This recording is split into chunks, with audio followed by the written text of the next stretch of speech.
Welcome back to AlphaCars and Motorcycles. My name is Ian. Today I've got Daryl with me. He's our motorcycle specialist. Hi everybody, welcome. And today this video is going to be a motorcycle orientation. Here at Royal Enfield Boston, when you buy a motorcycle from us, we don't just hand you the keys and wave goodbye. We really are going to make sure you're comfortable with your purchase and you're excited to get on the road and can do so in a safe manner. So just in a couple minutes, Daryl is going to run us through what that entails so we can learn some of the features of the bikes and just some general ownership and kind of maintenance items to know about as well. And this video specifically covers the Classic 350 and the Meteor 350. So now I'm going to give Daryl the spotlight and let's get into it.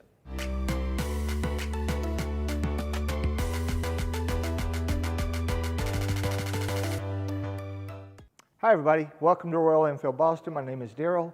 Today I'm going to do an orientation video showing what we normally go over with the bikes whenever we sell a bike to a customer.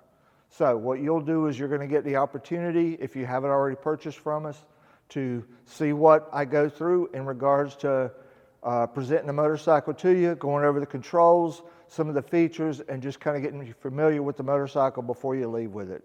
If you've already purchased a bike from us and I've done this with you face to face, then maybe this will be a little refresher course. Maybe something you've forgotten or maybe didn't understand when we were going over it. It's always questions to be asked. So I have these two models, the Meteor 350 and the Classic 350. These bikes look quite a bit different, but they share a lot of common features. So we have these two together so I can kind of go over and show you the operation of each one. And then what we'll do is we'll also point out a couple of differences as well. So as usual, I'll start off with the keys. Each bike comes with 2 keys. There's also a key code tag on this key ring. That's a 4-digit number on this little tag. You always want to make sure you do not leave this tag on your key ring because you can't order a key with this code. So ignition switch standard, we have on, we have off. If you turn the bars to the left, push in on the switch slightly, and one more click will lock the bars. Let's go back to the on position. On the Meteor, you'll see the check lights will light up. You've got an alternator light, you've got an ABS light, check engine light, your neutral light. Also on the Meteor, you'll also notice there's a fuel gauge, a clock, a gear indicator, a trip meter. There's a button right here on the instruments that also manipulates the trip meter. As you tap this button, it flips from trip back to odometer and back to 2 trip meters. You also use this button to reset the trip meter, so you hold it down for a few seconds and it zeroes it out. Also equipped on the Meteors is the tripper feature. This feature reads as a clock until it's paired to your phone. With the app you'll download and you get simple turn-by-turn directions here. Don't think a map is going to show up. What it's going to do is going to give you a turn and a distance to that turn. Handlebar controls. The controls are laid out like most any other motorcycle these days. A lot of you are familiar with older Royal Enfields, and the shifter was on the right side. So these are all, since the late 70s, everything's standardized. So all the controls are where you normally would expect them to be. You got your clutch, your front brake, your throttle, rear brake's always on the same side as the front brake, and your shifter is over on the left-hand side as well. What's different with these models than what you'll see on some other motorcycles is they've combined a couple of switches. The engine start button, for example. This is one switch that does your engine kill as well as your engine start. So it's one switch that gives you the ability to switch the bike off under emergency circumstances and your start button. Also over on this side, you have your high beam, your low beam, and your flash to pass all in one switch. So these are combined. Up under this switch, you have 4-way flashers. This works when you switch the bike on. Switch the bike off, they stay on, but you have to turn the bike on first to make them work. This side gives you your turn signals. Left, right, push to cancel. There's no auto cancel on these. Your horn button is under here where you normally expect it to be. So that's the way the controls are laid out. Fuel cap has a lock under it. It's hinged, unlike the 650s. So while we have the key out, We'll step around on this side of the motorcycle. This is where you get access to the battery and the toolkit. Quarter turn, this cover pops off, and that allows you inside here, you can see where the toolkit, battery, and everything is.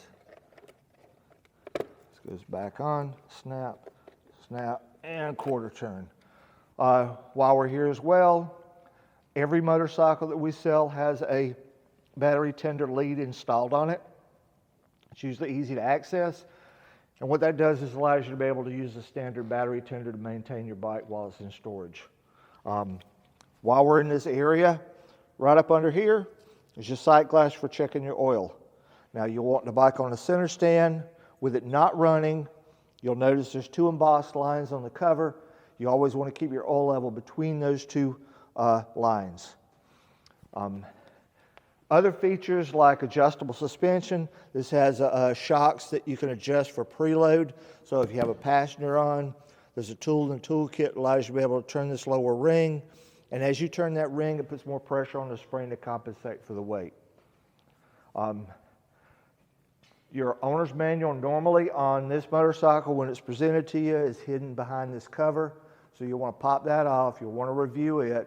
It will tell you specifications for your tire pressure, for your chain adjustment, your oil type if you decide to do your own oil changes, your oil service intervals.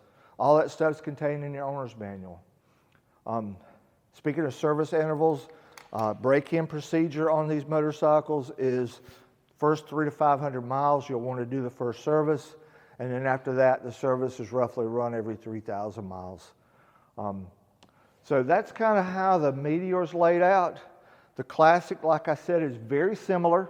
There are some major differences. If you'll notice the first thing up in the instruments, it does share the same controls, but the instrument layout is different. You just have a speedo. There's no tachometer. There is a spot for the tripper, but it's not standard. In this case, when you switch the key on, this is your readout. These are your indicator lights. The Classic gives you a fuel gauge, an odometer, same button up here on the controls that toggles through your odometer, 2 trip meters, and a clock. Okay?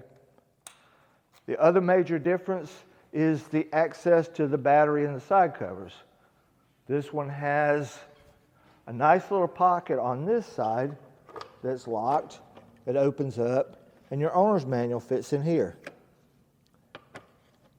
Now on the other side, it also locks, but it opens up and allows you access to the battery. Here's our battery tender lead, toolkit. Everything's in there nice and easy. Most everything else on this motorcycle matches this motorcycle. It has the same engine design. It has the same instrument. The instrumentation is different. The controls are the same. 4-way flashers, features like that are installed. Preload adjustable rear shocks. All this is standard. The other thing you may notice is this bike has spoked wheels and this bike has cast wheels. Every Royal Enfield that has spoked wheels has tube tires. Every Royal Enfield that has cast wheels has tubeless tires. So just another feature difference. But all in all, that pretty much covers both of them. They both run on regular gas, but we always recommend putting premium fuel in them. It allows the engines to deal better with heat, especially in the summertime. Yeah, that pretty much covers everything. So if you have any questions, please give us a call. If you're interested and don't have one of these, you're interested in buying one, please check out our website and ultimately come down here and talk to me. I'll be glad to help you out and answer any questions you have. I want to thank everybody for watching the video. Ian, I think we're about ready to wrap this up. Yeah. What do you think? That was awesome, Daryl. Thanks for your time. You really highlighted and clearly explained the differences between the two. So whether you have a Meteor or a Classic, I think anyone who watches videos is going to be, eager to hit the road in a safe and confident manner. So as Daryl mentioned, really thank you for watching. Without you guys, we couldn't do this and make this content for you. So definitely hit that like button, give us that support. And consider subscribing so you don't miss any more content, because we do have some exciting videos coming.